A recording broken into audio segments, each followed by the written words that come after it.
Everybody. Today we are going to be presenting about the Mamluks. So where was this nomadic group from? Many of them were actually natives of southern Russia. As steppe people, they had more in common with the Mongols, a nomadic group which we learned about previously in the course, than with the people of Syria and Egypt, their neighbors among whom they lived. Many of the members of this nomadic group were people who were displaced in the course of the Russian conquest of the Caucasus in the 19th century, especially after the Russo-Circassian War in 1864. The map on your right shows the Mamluk Sultanate, which is highlighted in red. Here we can see the territories in which they ruled. Who were they? The word Mamluk is actually the Arabic word for owned or property. So this nomadic group was made up of slave soldiers from Turkey, Egypt, Georgia, and other surrounding countries. A lot of them were Kipchak Turks, meaning that they were boys taken from as young as age 13 and used as slaves in a slave army. Because of this, a lot of them relied heavily on their owners because they had no family and they were so young.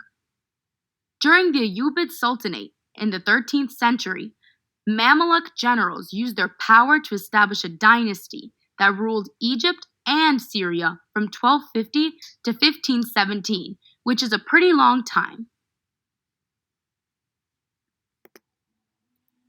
Alright, so what did they do? So around 1250, King Louis of France invades Egypt, capturing the city of Damietta.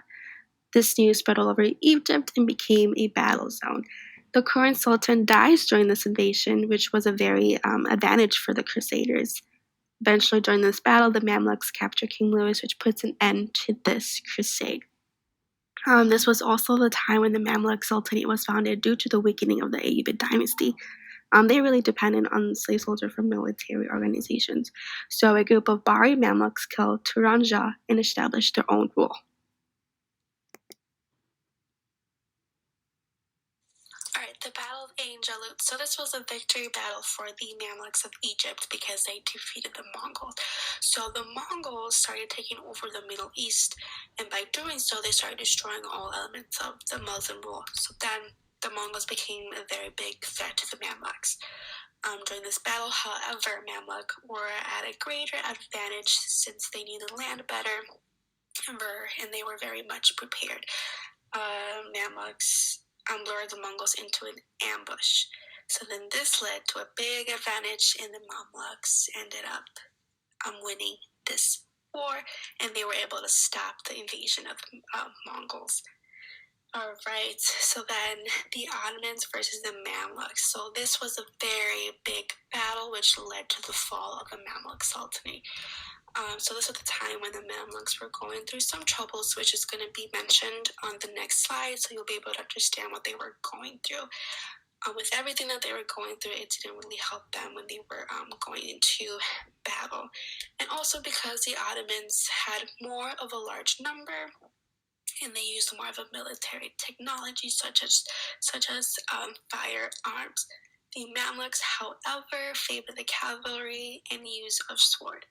So then this big war, so the Ottomans ended up winning, so then Egypt became an Ottoman province. The Mamluks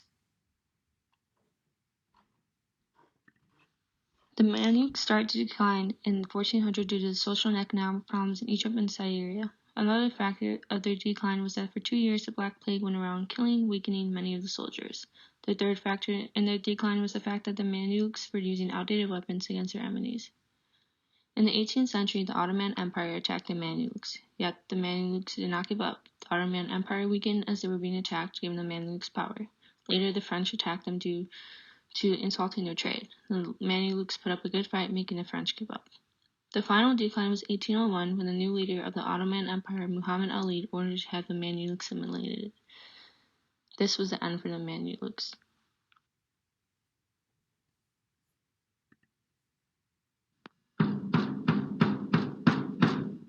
The Mamluks had largely governed Egypt for centuries as an independent nation and even under Ottoman control. This was a military caste made up of slaves brought in from the Caucasus, Balkans and the likes, so the ruling elite of Egypt was a different ethnicity to the larger Arab population. But they were defeated by Napoleon when he invaded Egypt. However, when he left behind a power vacuum. Control was then fought over between the Mamluks, Turkish governors sent by the Ottomans, and Muhammad Ali, a leader of Albanian troops that the Ottomans sent to fight the French. Allegiances often switched sides, but Muhammad Ali eventually won the support of the people and was appointed governor of Egypt by the Ottomans in 1805. However, Cairo was in a state of chaos and he had very little control outside the city, as troops conducted raids and attacks. Plus, his chief opposition came from two Mamluk leaders, Al-Alfi and Al-Badisi, who led separate armies as well. So in 1805, to break the Mamluk forces, he wrote to them saying that he would cut the dam near Cairo, thus depriving the Mamluks to the north of water. Plus, Muhammad Ali also told the Mamluks that most of his soldiers would be present when the dam was cut. This tricked the Mamluks into believing that Cairo would be poorly defended, when in fact the dam was cut the night before. So the Mamluks went ahead with the attack and entered the city, but once inside the city limits they were fired upon from houses and the citadel, and were trapped inside the city gates and massacred. Many did manage to escape, but now they sought peace. For instance, Al-Alfi just wanted control over the southern provinces in return for pledging loyalty. But this was rejected, so Al-Alfi tried to get the Ottomans to reinstate the Mamluks to power, promising to pay a great deal of money. The Ottomans initially agreed and sent troops to aid them, but the Mamluks couldn't raise the funds, and Muhammad Ali, with the support of religious scholars, petitioned the Ottomans to keep him in power and raised even more money. And in quick succession, Al-Badisi and Al-Alfi died, causing the Mamluk forces to break down in mutiny. Meanwhile, after the Battle of Austerlitz, Selim III decided to align the Ottoman Empire with Napoleon, causing the outbreak of wars with Russia and Britain.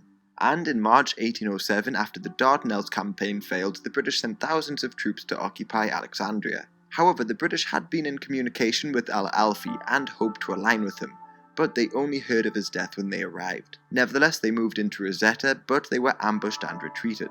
They tried again with over 2,000 men and bombarded the town, but the city held out, and this invasion encouraged many of Muhammad Ali's former rivals to join his side. And with their support, he crushed the British at Al-Hamid in April 1807. The British then retreated from Egypt in September, and Muhammad Ali finally offered the Mamluk leaders control of provinces like Fayoum in exchange for peace. Intermittent violence did, however, continue for the next couple of years, but for the most part, Muhammad Ali was successful in securing his role. For instance, in early 1811, his rule was so secure that he prepared to launch an expedition against the Wahhabis in Arabia. And then he formulated a plan to finally rid himself of the threat to his rule from the Mamluks. He invited all of the leaders to a parade, honouring the future expedition against the Wahhabis in Arabia. But when the Mamluks entered along a narrow passageway, gates at either side were shut, and soldiers fired upon them from the walls above, killing the 3,000 that attended. This was followed by anti-Mamluk riots across the country, and although many fled south into Sudan, Muhammad Ali would invade Sudan in order to root them out in 1820. So Muhammad Ali had taken control of Egypt, and he would modernize the country and go to war against the Wahhabis, Sudanese Greeks, and eventually the Ottomans. And this latter war ensured that his dynasty would rule Egypt until the mid-20th century.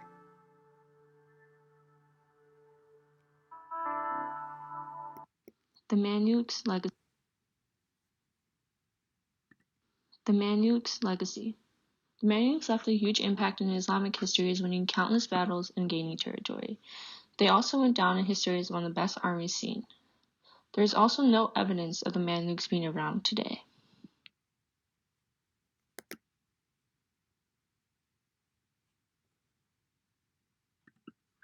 And these are our references. Thank you so much for listening, and we hope you learned something today.